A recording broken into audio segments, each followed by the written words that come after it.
Bonjour à tous, nous vous remercions de continuer à nous suivre sur la chaîne YouTube. Nous sommes toujours dans la série La vérité présente, nous sommes en train de regarder le livre de Daniel.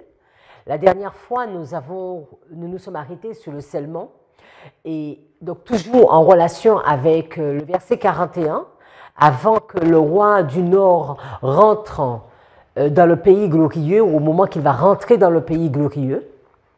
Aujourd'hui, nous vous proposons toujours une étude par rapport à Daniel 11, verset 41, mais nous voulons mieux comprendre ce qui se passe dans notre histoire aujourd'hui avec la Russie et l'Ukraine. Et de ce fait, nous allons essayer de comprendre ce qui s'est passé dans le passé. Alors, juste avant de commencer, comme d'habitude, nous allons prendre la position de la prière afin de demander à Dieu de réclamer vraiment sa présence dans cette étude. Seigneur, nous te remercions pour la vie que tu nous donnes. Nous te remercions pour chacune de tes bénédictions. Et alors que nous allons ouvrir ta parole afin d'étudier un nouveau texte, donne toi-même nous enseigner, Seigneur, et nous permettre de bien comprendre ce que tu veux nous dire. Que tu sois notre instructeur, car tu es vraiment le seul capable d'instruire toute personne.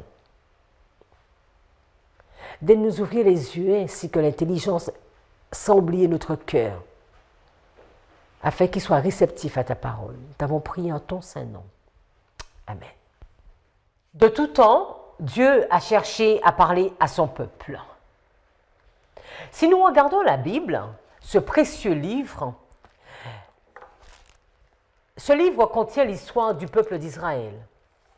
On pourrait pas nommer le peuple hébreu ou le peuple juif. Quand nous regardons la diapo numéro 2, nous sommes sur une carte, nous pouvons voir les deux petits royaumes hébreux, que ces deux royaumes ont évolué dans un monde très dangereux et complexe. Mais alors que Dieu leur prêchait la confiance en sa puissance, ils ont trop souvent privilégié les solutions humaines. Donc si nous regardons la carte, le peuple de Dieu était inquiété sur trois différents niveaux. Israël était pris en étau entre un géant au sud, qui est l'Égypte que nous pouvons voir en jaune, les géants venant du nord, que sont la Syrie en violet et Babylone en vert. Tous veulent imposer leur suzeraineté à tous les royaumes alentours. Ici, nous voyons que l'Égypte a eu l'habitude de contrôler le précieux couloir, ce couloir où se trouve le peuple d'Israël.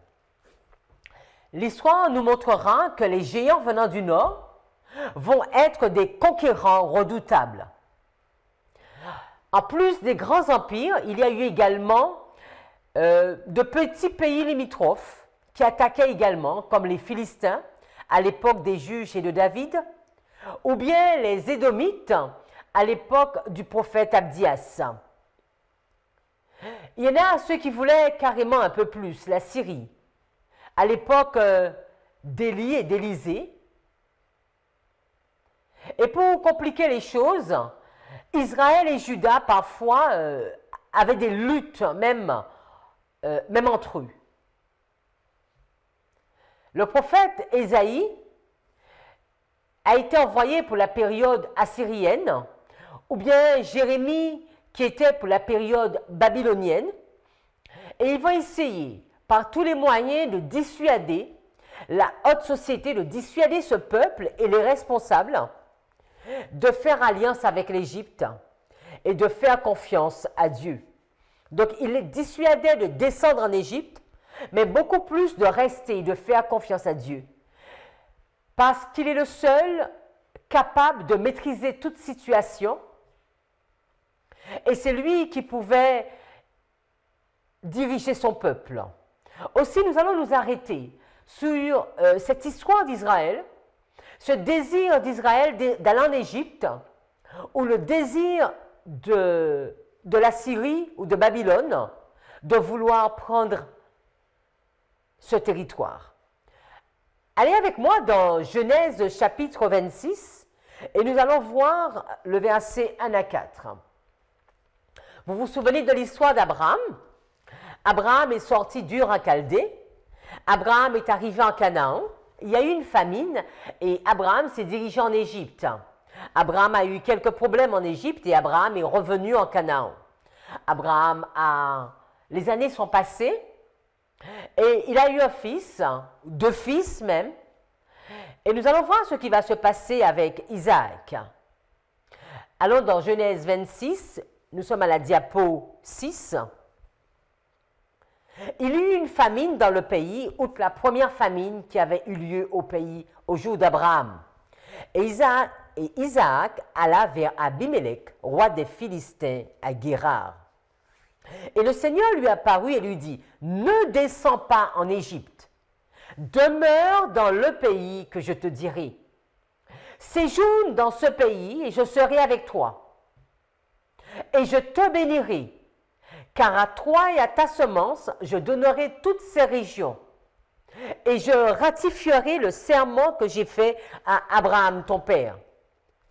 Et je multiplierai ta semence comme les étoiles du ciel. Et je donnerai à ta semence toutes ces régions. Et toutes les nations de la terre seront bénies en ta semence. » Ici, nous voyons, Dieu va encore répéter à Isaac cette promesse qu'il avait faite à son père. Et il va lui dire, Abraham, comme il a dit à Abraham, il va dire à Isaac, fais-moi confiance. Fais-moi confiance et ne descends pas en Égypte.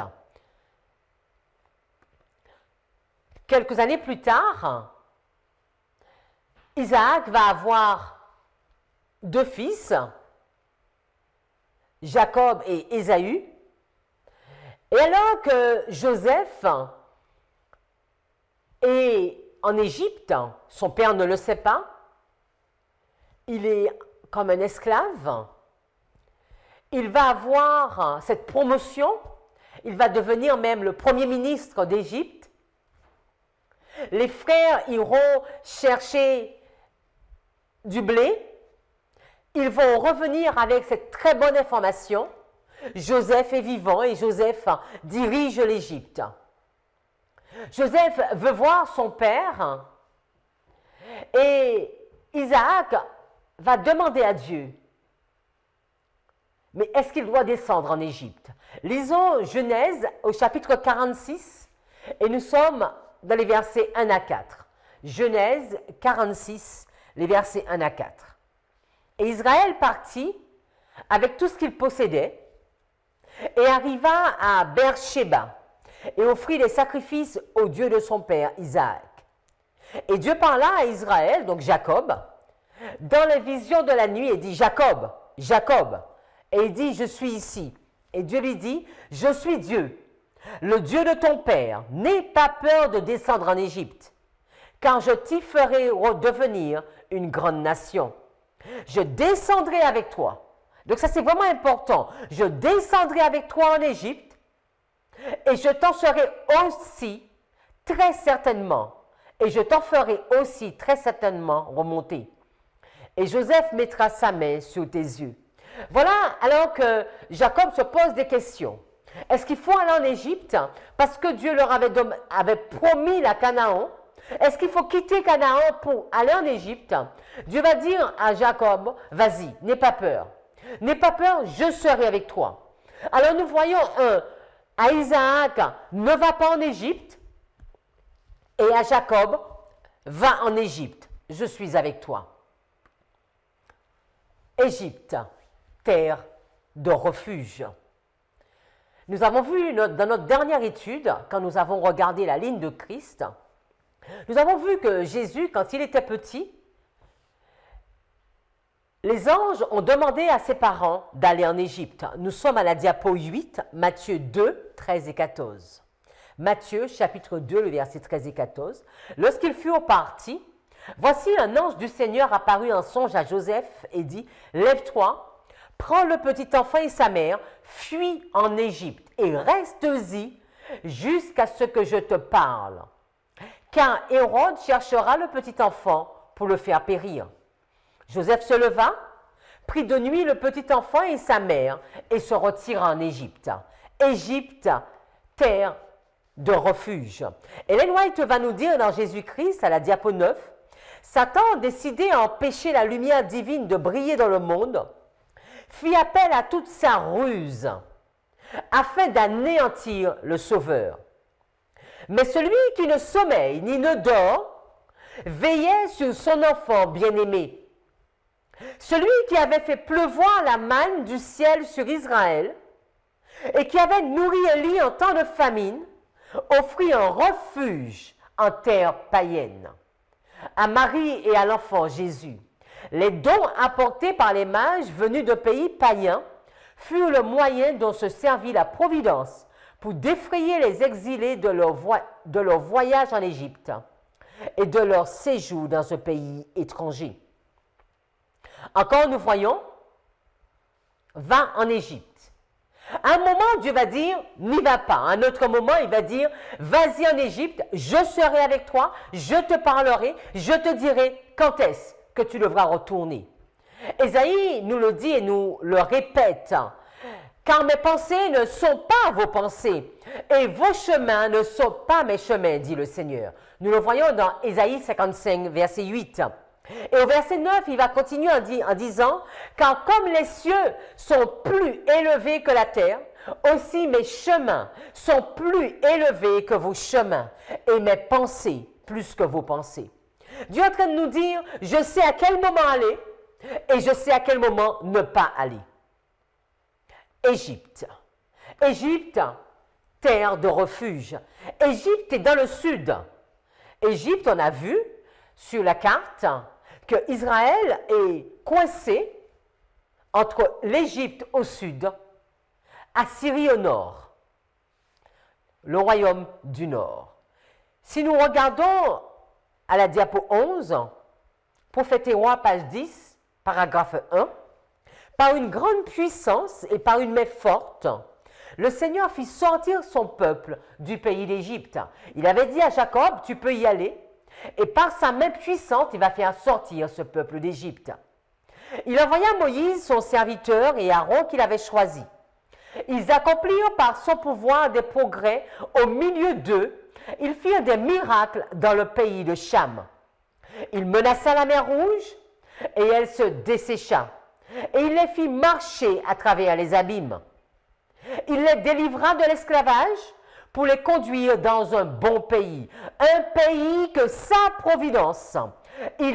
dans sa providence, il avait préparé pour leur servir de refuge contre leurs ennemis.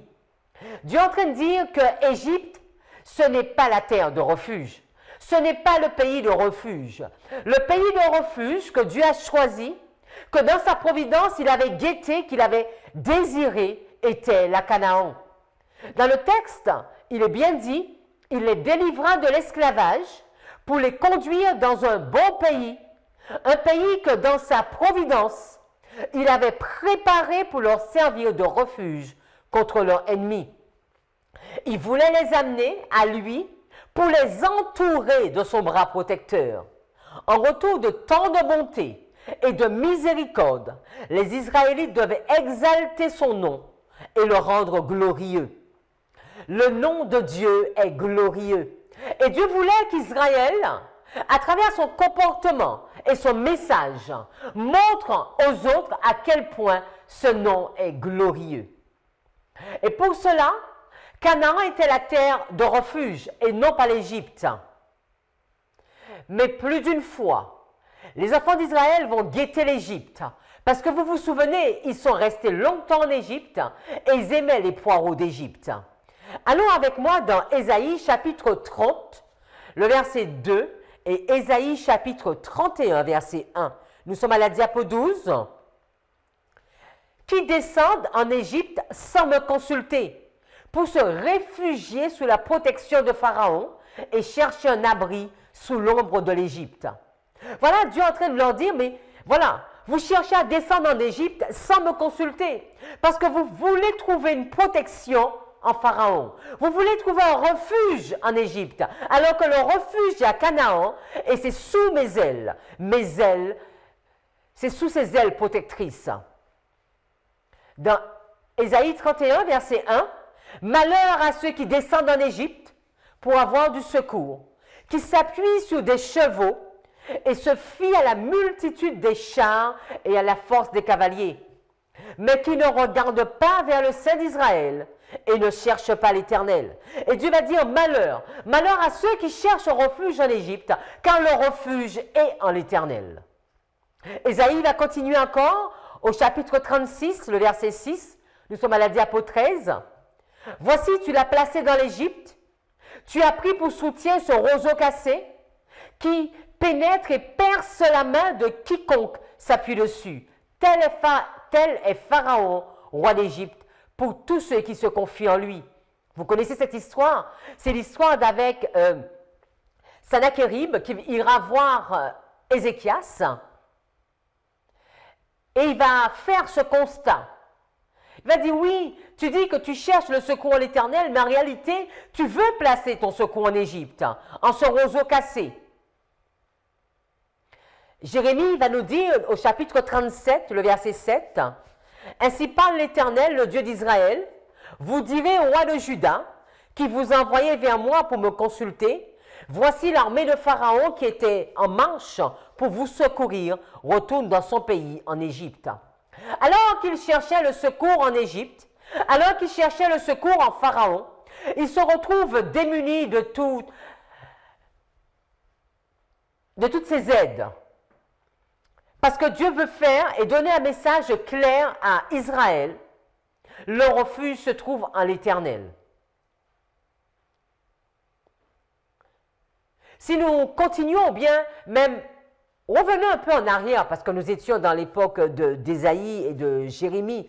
Mais si nous revenons en arrière et que nous allons au temps de Salomon, Salomon, roi de Juda, roi d'Israël, nous allons voir que même à cette période et de tout temps, le peuple d'Israël a cherché à fuir en Égypte.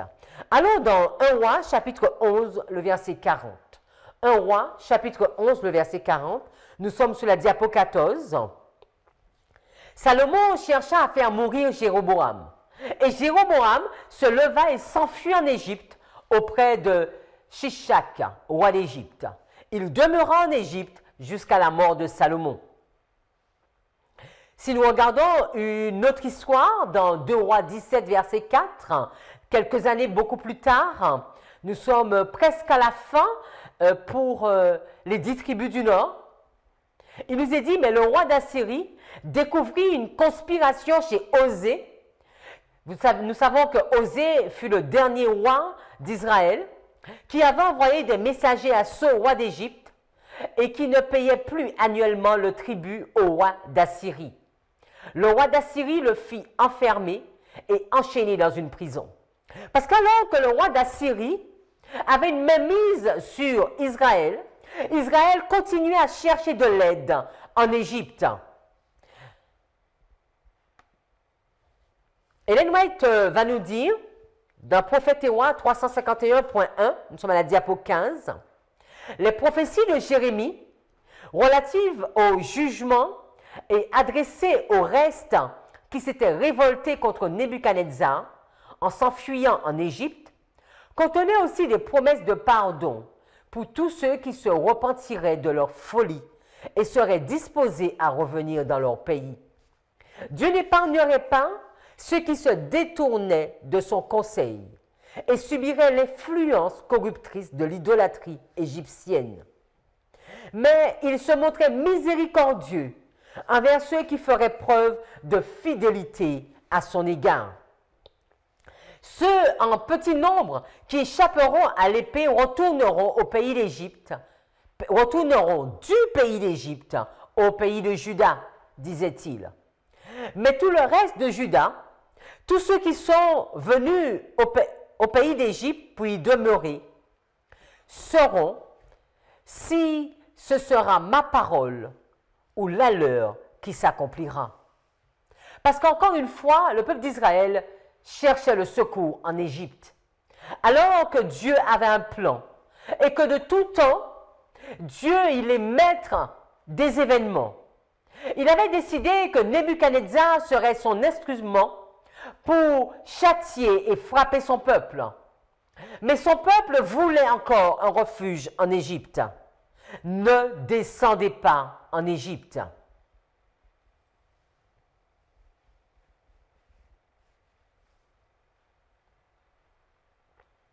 Il y a plusieurs textes dans la Bible qui va encore nous parler de la même chose. Osée va nous le dire. Ils ne retourneront pas au pays d'Égypte, mais l'Assyrien sera leur roi parce qu'ils ont refusé de revenir à moi. Et si vous cherchez, si vous faites cette étude en cherchant Égypte, refuge, Babylone, vous allez voir beaucoup de textes où le peuple d'Israël était souvent attiré vers l'Égypte. Mais qu'en est-il du nord, du roi du nord?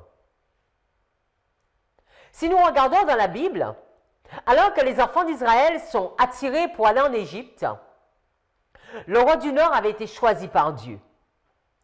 Regardons dans 2 Rois 24, verset 7.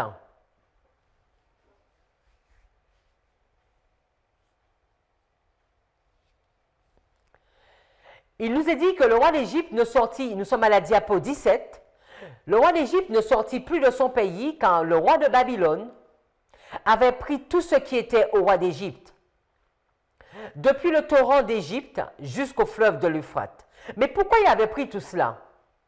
Parce qu'il avait été dit, Ésaïe avait prophétisé, on le voit dans Ésaïe 19, verset 4, toujours dans le même texte, « Et je livrerai Égypte entre les mains de maîtres sévères. Un roi cruel dominera sur eux, dit le Seigneur, l'Éternel des armées. » Si nous continuons dans Ésaïe chapitre 20, verset 4, le chapitre d'après, de même le roi d'Assyrie emmènera de l'Égypte et de l'Éthiopie captifs les exilés et jeunes hommes et les vieillards nus et déchaussés et le dos découvert à la honte de l'Égypte. Le peuple d'Israël, coincé entre l'Égypte au sud, Assyrie ou Babylone au nord. Israël intéressé pour chercher refuge, secours auprès de l'Égypte. Et Dieu qui a choisi le roi du nord pour être un instrument entre ses mains. Et il va également livrer l'Égypte entre les mains du roi du nord. C'est ce que nous lisons dans Ésaïe 19, le verset 4. Et si nous continuons, Jérémie a beaucoup parlé. Vous savez, Jérémie a été le prophète pour l'époque du roi du Nord, la Syrie. Et Jérémie va beaucoup leur parler de comment ils doivent faire. Et allons dans Jérémie 44, verset 30, la diapo 18. « Ainsi parle l'Éternel. Voici, je livrerai Pharaon, Ophra, roi d'Égypte, entre les mains de ses ennemis, entre les mains de ceux qui en veulent à sa vie, comme j'ai livré Sédécias, roi de Juda, entre les mains de Nebuchadnezzar, roi de Babylone, son ennemi qui en voulait à sa vie. » Il va faire une comparaison entre l'Égypte et le roi de Juda. Et il va dire que l'Égypte sera également livrée dans les mains de Babylone, de même que Sédécias sera livré dans les mains de Babylone. Et on pourrait se dire, mais c'est super, c'est très simple. L'Égypte doit être dominée par le roi du Nord. Mais nous verrons que dans toute l'histoire, l'Égypte ne l'a pas entendu de cette façon. L'Égypte va se battre à plus d'une reprise avec le roi du Nord pour arriver à prendre des territoires qui se situent entre ces deux puissances. Dans Jérémie 46, verset 2, il nous est dit, « Sur l'Égypte, sur l'armée de Pharaon Nécho, roi d'Égypte, qui était près du fleuve de l'Euphrate, à Karkemish, et qui fut battu par Nebuchadnezzar, roi de Babylone, la 4e année de Joachim. » Nous aurons l'occasion de revenir sur Karkemish. Continuons, le verset 25. « L'Éternel des armées, le Dieu d'Israël, dit, « Voici, je vais châtier Amon de No, Pharaon, l'Égypte, ses dieux et ses rois, Pharaon et ceux qui se confient en lui. » Verset 26. « Et je les livrerai entre les mains de ceux qui en veulent à leur vie, entre les mains de Nebuchadnezzar, roi de Babylone, et entre les mains de ses serviteurs. Et après cela, l'Égypte sera habitée comme au jour d'autrefois, dit l'Éternel. » Et alors qu'on avait vu dans un premier texte où Jérémie avait prophétisé en disant que Sédécias va être livré dans les mains de Babylone et également l'Égypte. Et ici, il va préciser que aussi bien l'Égypte que Juda vont être soumis à Babylone. Mais nous savons, et l'histoire va nous le rappeler, que cela ne va pas être sans difficulté. Parce que Juda, aussi bien que l'Égypte, n'accepte pas la vision de Dieu. Ézéchiel, qui a été quelques années plus tard, après Jérémie, va également parler du roi du Nord qui est au contrôle de la situation et le roi du Nord qui a été choisi. Allons dans Ézéchiel chapitre 29 et regardons quelques versets. Nous sommes à la diapo 19. Fils de l'homme, tourne ta face vers Pharaon, roi d'Égypte, et prophétise contre lui et contre toute l'Égypte. Verset 3. Parle et tu diras, ainsi parle le Seigneur l'Éternel. Voici, j'en veux à toi, Pharaon, roi d'Égypte, grand crocodile qui te couche au milieu de tes fleuves et qui dit, mon fleuve est à moi, c'est moi qui l'ai fait. Nous voyons toute l'orgueil, toute la prétention de l'Égypte, comme ce fut le cas de Pharaon qui disait, vous vous souvenez, qui est l'Éternel pour que je lui obéisse? Et les années ont passé et la situation reste toujours la même.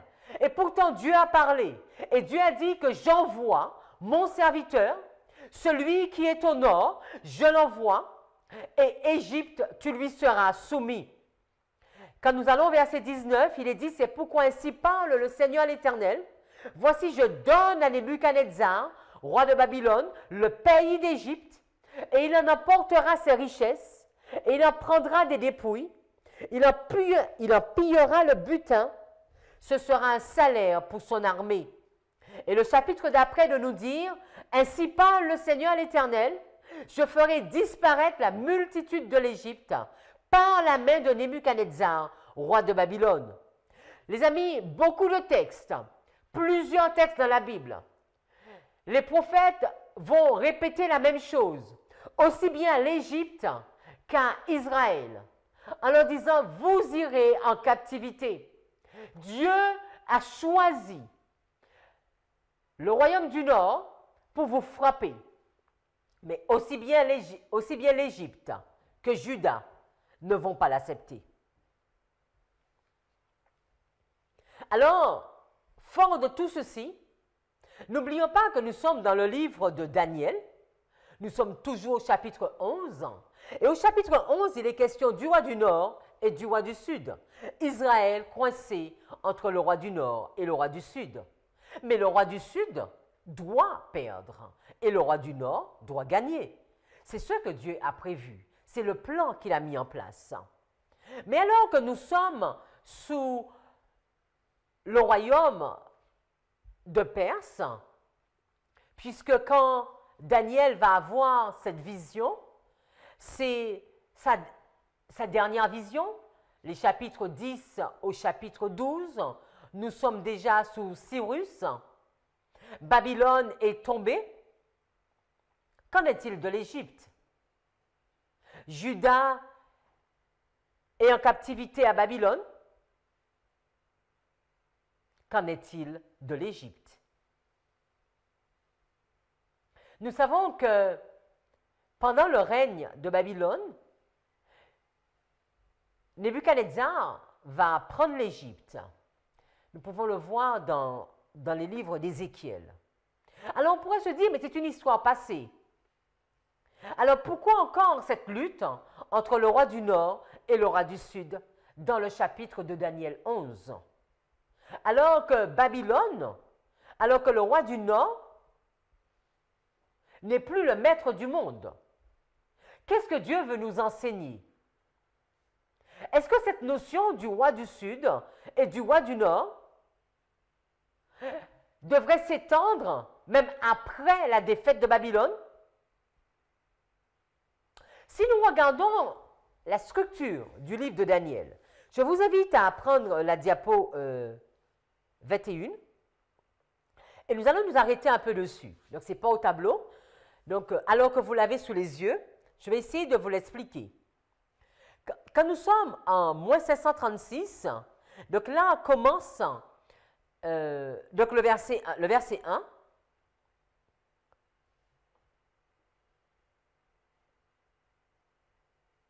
Alors, nous comprenons les 70 ans. Vous savez qu'il y avait été 70 ans qui avaient été donnés à Babylone, de moins 609, donc qui arrive à 539. Et de moins 606 à 536, on va beaucoup plus dire que c'est la captivité de Juda. Donc, on a les versets 1 et 2. Au verset 3 du livre de Daniel, nous sommes déjà à moins 334 avec la Grèce, avec Alexandre le Grand. Et l'histoire de la Grèce va s'étendre sous beaucoup d'années, beaucoup de versets. On pourrait même encore le voir au verset 16. Après, au verset, donc les versets 4 et 5, nous sommes en moins 323. Et si vous regardez ce dessin, vous allez pouvoir voir que donc il y a l'histoire de Perse, de Grèce, de la Rome païenne. Donc la Rome païenne, c'est la partie qui est en jaune, et de la Rome papale également. Et toute cette histoire se trouve dans le livre de Daniel au chapitre 11 et les versets 1 à 39. Alors nous allons essayer de mieux comprendre cette histoire. Là, on vous a fait un tableau. Nous sommes à la diapo 22. Et si vous regardez ce tableau, il est juste indiqué, exemple, pour chaque verset, l'année et l'événement. D'accord? Donc, pour le verset 1, nous sommes en moins 536. Et nous comprenons qu'il s'agit de l'année en cours. Et ici, c'est l'histoire encore de la Perse. Après, exemple, si nous allons au verset 4, en moins 323, nous voyons la mort d'Alexandre. Si nous allons au verset 10, nous allons voir la 4e guerre de Syrie. Au verset 13, nous sommes sur la 5e guerre de Syrie. Au verset 15, nous sommes environ dans les années moins 200, où le roi du Nord, avec sa grande armée, va venir contre le roi du Sud. Alors, avec la diapo 23, donc les versets continuent, nous pouvons voir au verset 16, il est question de la prise de la Syrie et également du pays glorieux. Au verset 20, nous sommes dans la période de moins 31 à l'an 14. Et au verset 22, c'est la mort du Christ, l'an 31. Mais si nous regardons le verset 23, Daniel chapitre 11, le verset 23, il nous est dit, après qu'on se serait joint à lui, il usera de tromperie, il se mettra en marche, et il aura le dessus avec peu de monde. Et beaucoup d'historiens expliquent que ce verset 23, il s'agirait de la Ligue juive. Et nous savons que la Ligue juive, c'est en moins 161. Donc, si nous comprenons ainsi, cela veut dire que le verset 23, cela veut dire que dans le livre de Daniel, il y a des parties qui se chevauchent. Et donc, le verset 22 serait à mettre maintenant, même au verset, en parallèle avec le verset 13. Parce qu'au verset 13, nous étions en moins 202, moins 180, moins 195. Ou peut-être le verset... en tout cas, avant le verset 16. On pourrait peut-être le mettre entre le verset 15 et le verset 16. D'accord? Alors que nous sommes déjà au verset 23. Si nous regardons le verset 25, donc nous sommes toujours Daniel 11, verset 25, il est dit, à la tête d'une grande armée, il employera sa force et son ardeur contre le roi du Midi. Et le roi du Midi s'engagera dans la guerre avec une armée nombreuse et très puissante, mais il ne résistera pas, car on méditera contre lui de mauvais desseins. Est-ce que vous comprenez qu'au verset 25, il est encore question du roi du Midi? D'accord? Au verset 25, il est question du roi du Midi. Mais nous savons que le roi du Midi, donc le roi du Sud, a été sous domination de la Rome à partir des années moins 30. Donc, à partir du verset 20, le roi du Midi ne doit plus exister à partir du verset 20. Or, nous sommes au verset 25 et il nous parle encore du roi du Midi. Donc, on comprend que le verset 25 est à mettre en relation avec le verset 20. Donc, allons au tableau. On va essayer de faire simplement. Ce qu'on comprend, c'est qu'il y a eu les versets 1 à 3. Après la partie de la Grèce, il y a eu les versets 3 jusqu'au verset 21-23. Parce que on vient de voir qu'au verset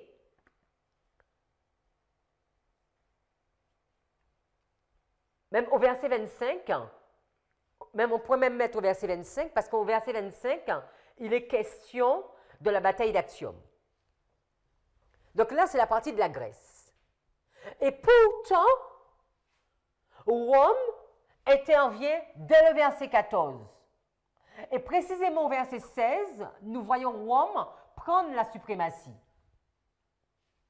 Donc, on pourrait même mettre, alors, on pourrait faire Rome commencer ici.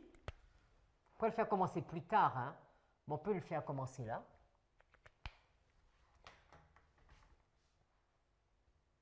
Donc, alors que la Grèce va jusqu'ici, dans les versets, donc nous comprenons que ici, les versets 10 à 16, donc on a le verset 1 à 3, on a les versets 10 à 16, il y a des versets, les versets 3 à 14, c'est seulement la Grèce, 3 à 13, c'est la Grèce, 14, c'est la Rome, après 15 à 16, il y a la Rome qui intervient, mais après les versets 21-25, c'est encore l'histoire de la Grèce. Donc, je ne sais pas si vous arrivez bien à comprendre à quel point, pour comprendre le livre de Daniel, il faut arriver à mettre toutes ces histoires. OK? Donc, en vert, je vous ai mis la Grèce qui arrive ici. Ici, on va s'arrêter à ces versets. La Rome qui va commencer ici, donc la Rome païenne et la Rome papale. Mais il y a une partie de l'histoire de la Grèce qui va être dans les versets 21 à 23, on revient.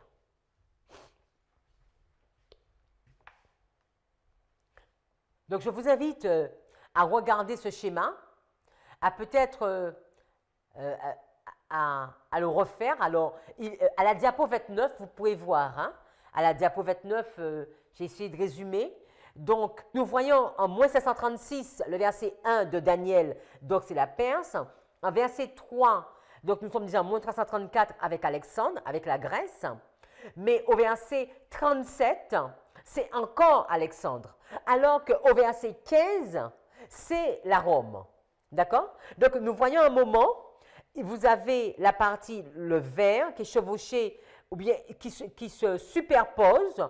Vous avez du vert, vous avez du bleu, et vous avez cette couleur ocre. D'accord? Donc, ce serait Rome. La partie bleue, ce serait la Grèce. Et la partie verte, nous allons un peu plus la considérer dans cette étude.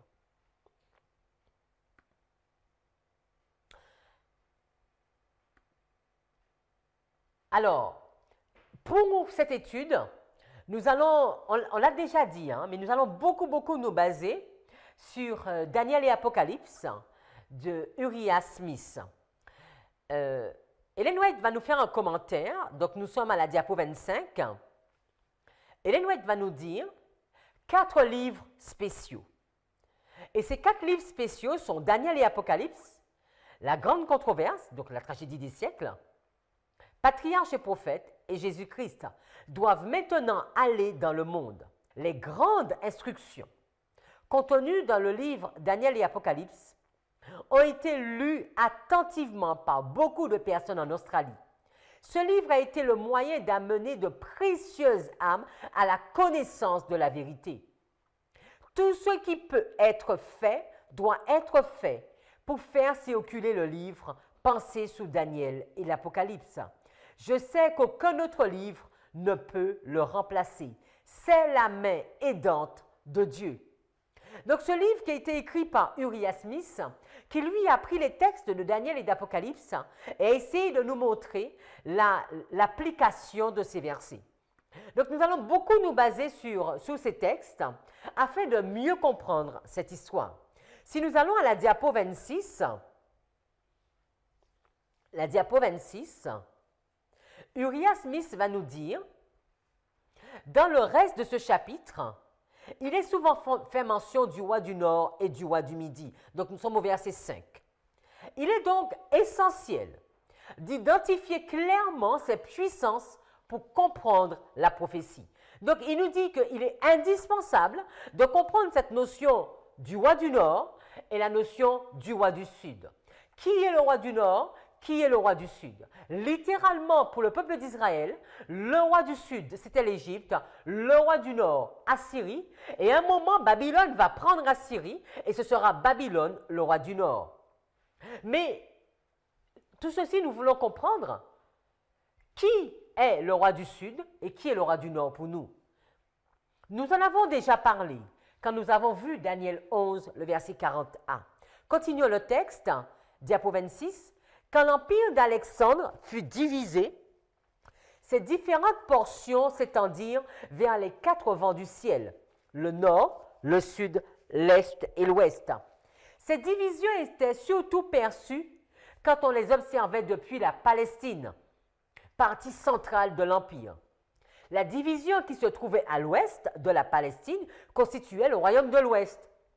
Celle qui se situait au nord était le royaume du nord. Celle située à l'est, le royaume de l'Est, et celle qui s'étendait au sud, le royaume du sud. D'accord? Donc, par rapport, donc si nous regardons, vous vous souvenez, la première carte qu'on avait mise, on a bien vu où était placé Israël. On avait vu au sud, il y avait Égypte, au nord, il y avait Assyrie, et on avait vu à l'est et à l'ouest. Uriah Smith continue encore à la diapo 27 et nous dit « Les guerres et les révolutions qui surgirent à travers les siècles changèrent souvent les limites géographiques, ou bien elles furent effacées et de nouvelles frontières apparurent. » Assez important.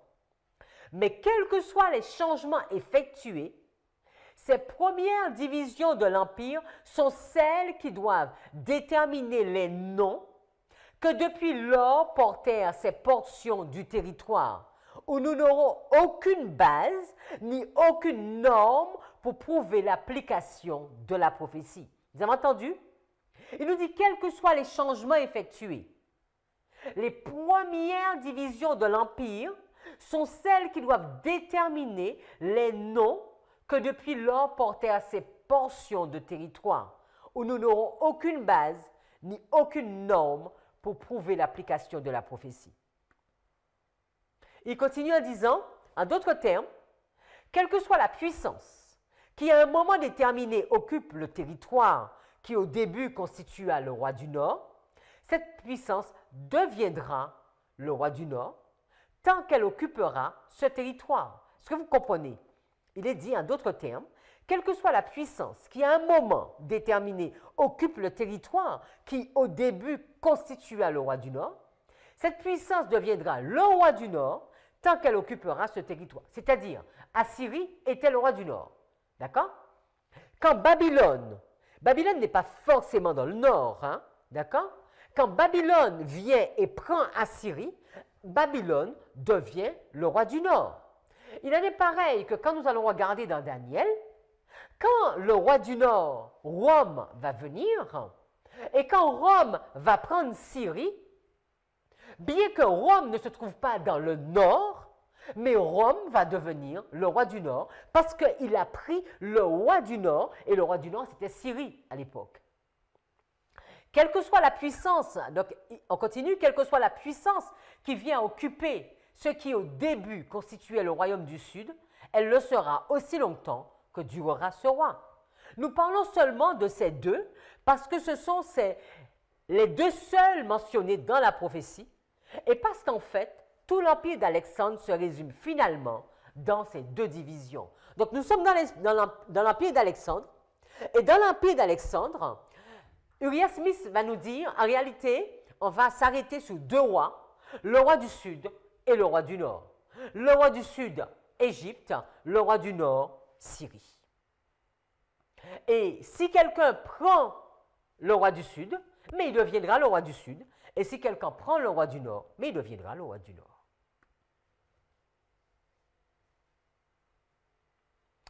Alors, fort de tout cela, je vous invite à regarder un peu plus en détail deux versets. Nous comprenons une structure. Nous avons les versets 1 à 3 avec la Perse. Ici, nous avons la Grèce. Mais alors que dans la Bible, il nous parle de la Grèce, on voit qu'au verset 14, il est déjà question de Rome. Au verset 16, il est question de Rome. Pourtant, au verset 21 et au verset 23, il est question de la Grèce. Au verset 25, il est question de la Grèce. Donc, comment comprendre ces versets?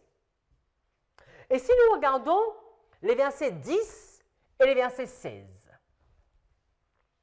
le verset 10 se situe environ à l'an moins 217.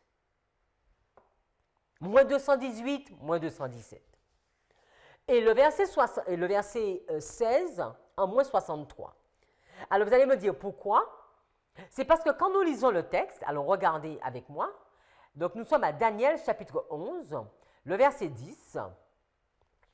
Il est dit, et ses fils se mettront en campagne et rassembleront une multitude nombreuse de troupes.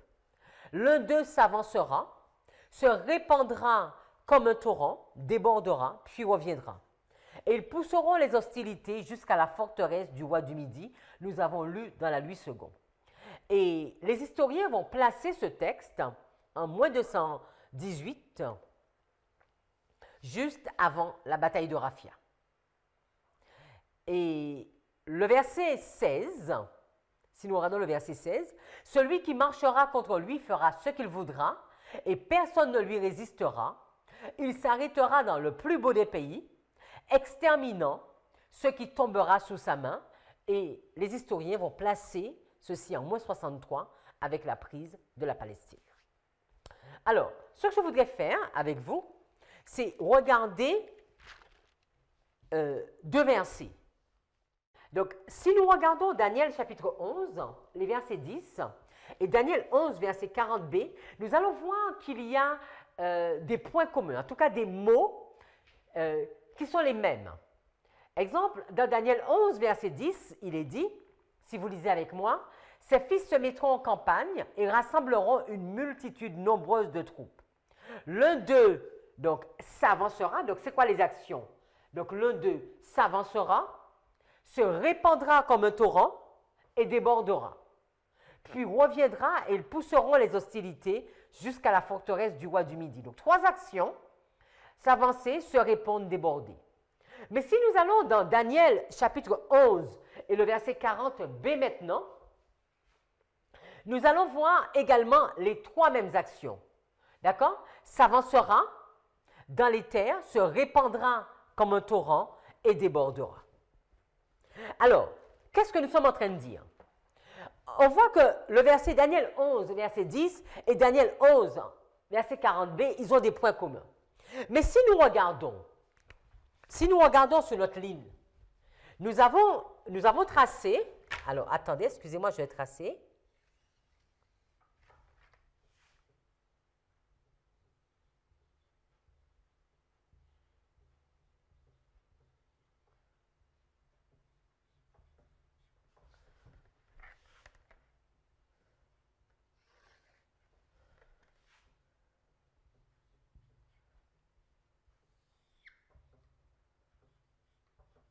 Pour l'instant, dans les différentes études que nous avons vues, nous nous sommes arrêtés sur Daniel 11, verset 41.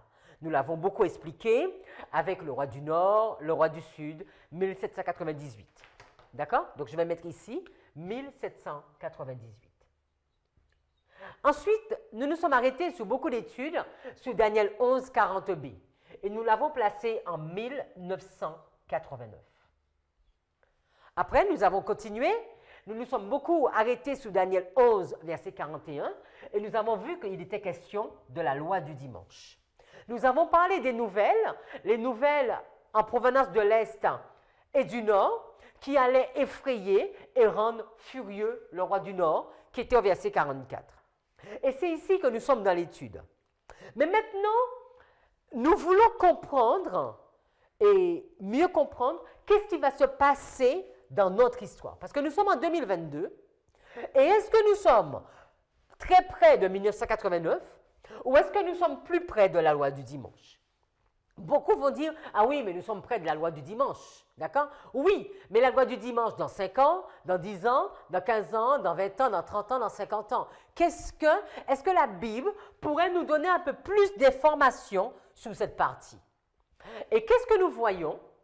Le Daniel 11, verset 10, ce serait la même chose que ça. En tout cas, il y a beaucoup de ressemblances. Donc, on va venir en rouge, excusez-moi, et je vais placer ici, donc nous sommes toujours dans Daniel 11, hein, donc ici, je vais mettre 10. D'accord? Parce qu'on a vu que le verset, Daniel 11, verset 10, avait beaucoup de ressemblances avec le 40b. Donc, V, je vais mettre pour V pour verset. D'accord? Donc, V40b en relation avec V10. D'accord? Nous allons faire quelque chose d'autre. Et maintenant, nous allons regarder également Daniel, toujours, nous allons continuer à regarder. Nous sommes à Daniel, chapitre 11.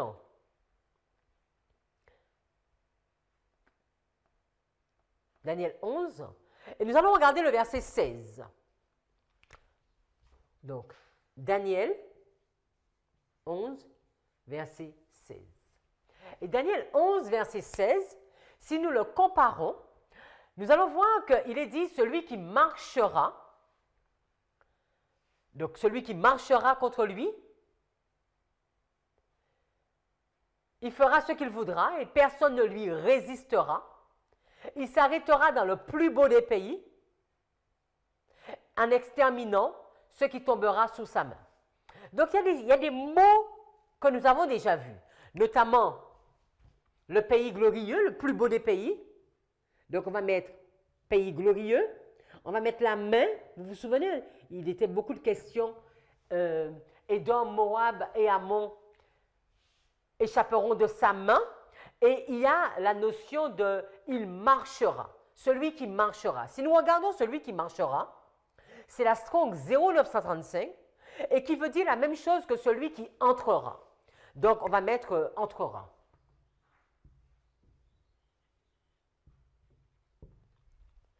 Mais quand nous regardons Daniel 11, verset 16, c'est vraiment en plusieurs points. Cela nous rappelle Daniel 11, 41 que nous avons déjà vu. Vous vous souvenez pour Daniel 11, 41, qu'est-ce qu'il était dit? Il entrera dans le plus beau des pays, plusieurs succomberont, mais Édom, Moab et Ammon et les principaux des enfants de son peuple seront délivrés de sa main. Alors, ici, Daniel 11, verset 41, ce serait en relation avec Daniel 11, verset 16. Donc ici, on va mettre le V16. Est-ce que vous avez compris? On a regardé Daniel 11, verset 10. Il y a 3 verbes qui sont les mêmes qu'au verset 40. On a regardé avec d'autres versets, on ne l'a pas trouvé. Mais avec ces 2 versets, on l'a vu. Le verset 10 serait en relation avec le verset 40b. Et le verset 16 serait en relation avec 41. N'oublions pas que dans la structure de Daniel, nous avons vu qu'alors qu'il y avait la Grèce qui allait jusqu'au verset 23, jusqu'au verset 25, mais la Rome qui commençait au verset 14 et au verset 16, et avec différents niveaux. Et on se poserait la question, est-ce que nous ne pouvons pas mettre ce qui est à l'intérieur, c'est-à-dire verset 11, donc ici, vous aurez quoi? Le verset 11, V11, vous aurez le 12, donc je ne l'écris pas parce que ce sera écrit trop petit, mais le verset 11, verset 12, verset 13, verset 14, verset 15, est-ce qu'on ne pourrait pas mettre ces 5 versets entre ici, d'accord? Entre 1989 et la loi du dimanche. Et si nous pouvons le faire, ce que nous allons essayer de comprendre, c'est d'étudier chacun de ces versets. Étudier le verset 10, le verset 11, le verset 12, le verset 13, le verset 14 et le verset 15, de regarder ce qui s'est passé littéralement dans l'histoire, parce que ça c'est la période de la Grèce, avec le roi du Sud et le roi du Nord.